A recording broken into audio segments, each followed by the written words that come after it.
ഇന്ന് നമ്മൾ ഇവിടെ ചർച്ച ചെയ്യുന്നത് all India bar examination question പേപ്പേഴ്സാണ്.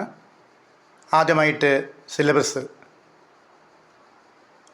Constitutional law, number of questions 10.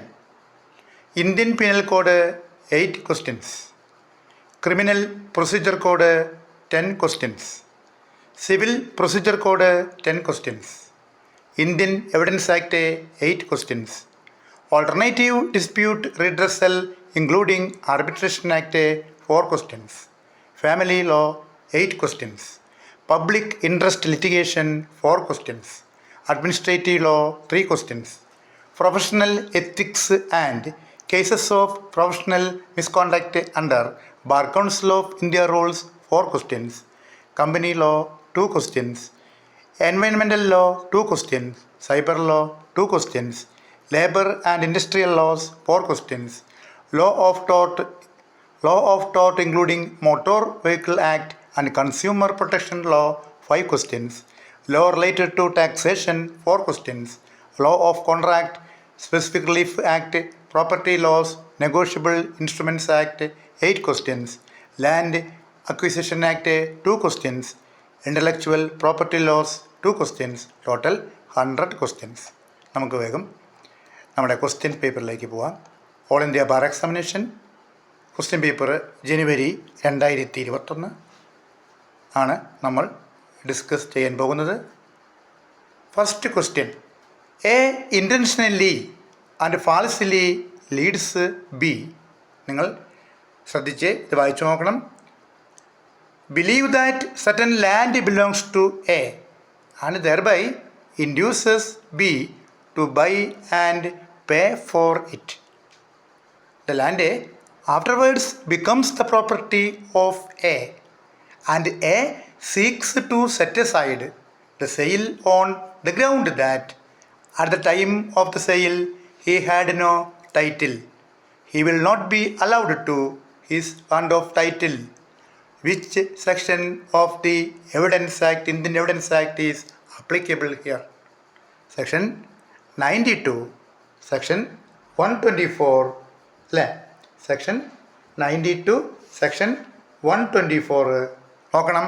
Section 115 and Section 101. ഇത് എളുപ്പമാണ്. നിങ്ങളിത് മറന്നു കാണില്ല. ഏത് സെക്ഷനാണ് വരിക? Section 115 of the evidence act നിങ്ങൾ വായിക്കുക. When one person has by his declaration, act or omission intentionally caused or permitted another person to believe a thing to be true and to act upon such belief, neither he nor his representative shall be allowed in any suit or proceeding between himself and such person or his representative to deny the truth of that thing.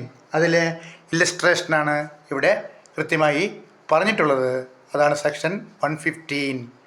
നിങ്ങൾ ബാക്കി ശ്രദ്ധിച്ച് ആ section വായിക്കണം. Then comes the next question, second question. The Arbitration Act 1996 repeals. The Arbitration Act 1996 repeal ചെയ്യുന്നു. The Arbitration Act 1940, the Arbitration Protocol and Convention Act 1937, the Foreign Awards Recognition and Enforcement Act 1961, all of the above. ഉത്തരം വളരെ എളുപ്പമാണ്. The arbitration and conciliation act 1996 is an act to consolidate and amend India's laws relating to domestic and international commercial arbitration. അപ്പോൾ പറയുന്നുണ്ട്, there were 3 enactments related to the law on arbitration as the Arbitration Act 1940, the Arbitration Protocol and Convention Act 1937 and Foreign Awards Act 1961. അപ്പോൾ all of the above ആണ് ഇതിൻ്റെ answer. Then comes next question.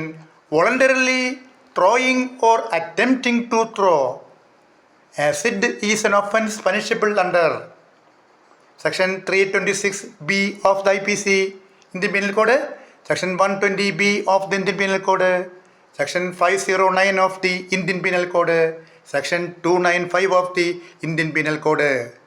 വളരെ എളുപ്പമാണിത്. ഇതേതാണെന്ന് നമുക്ക് പെട്ടെന്ന് മനസ്സിലാക്കാൻ പറ്റും. Section 326B അത് നിങ്ങൾ ഈ IPC-ൽ ഒന്ന് വായിച്ചു നോക്കുക. അപ്പോൾ കൃത്യമായിട്ട് അത് മനസ്സിലാകും. Next question 4.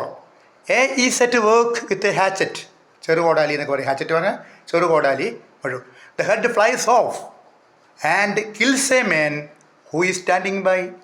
Here if there was no want of proper caution on the part of A, his act is an offence of murder, an offence of culpable homicide, not an offence of causing grievous hurt. ഇവിടെ നമ്മൾ section 80 of the Indian penal code ഒന്ന് വായിച്ചാൽ മതി. അപ്പോൾ നമുക്ക് അതിൻ്റെ answer കിട്ടും. ഞാനൊന്ന് റഫായിട്ട് വായിക്കാം. Section 80 of the IPC. Accident in doing a lawful act. Nothing is an offence which is done by accident or misfortune and without any criminal intention or knowledge in the doing of a lawful act in a lawful manner by lawful means and with proper care and caution. Section 80-ലെ അതേ ഇല്ലസ്ട്രേഷനാണ് നമ്മളിപ്പോൾ ഇവിടെ കണ്ടത്. അതുകൊണ്ട് ഇതിൻ്റെ answer എന്താണ്?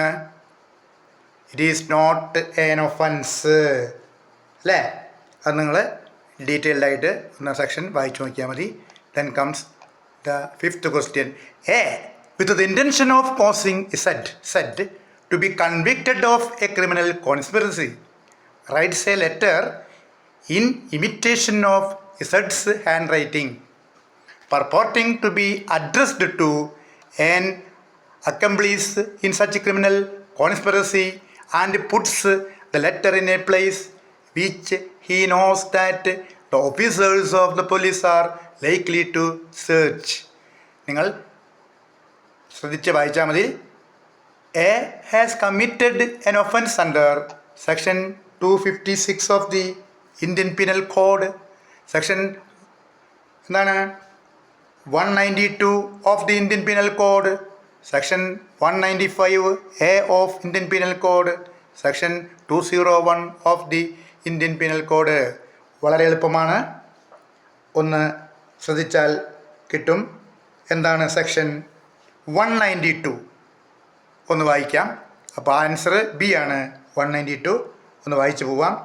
Whoever causes any circumstance to exist or makes any false entry in any book or record or electronic record or makes any document or electronic record containing a false statement intending that such circumstance false entry or false statement may appear in evidence in a judicial proceeding or in a proceeding taken by law before a public servant as such or before an arbitrator, and that such a circumstance, false entry or false statement so appearing in evidence may cause any person who in such a proceeding is to form an opinion upon the evidence to entertain an erroneous opinion touching any point material to the result of such a proceeding is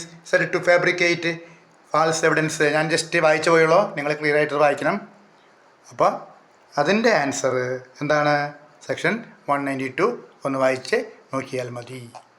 നമുക്ക് സമയം കുറവുണ്ടായിരിക്കും, അതുകൊണ്ടാണ് സ്പീഡിൽ പോകുന്നത്.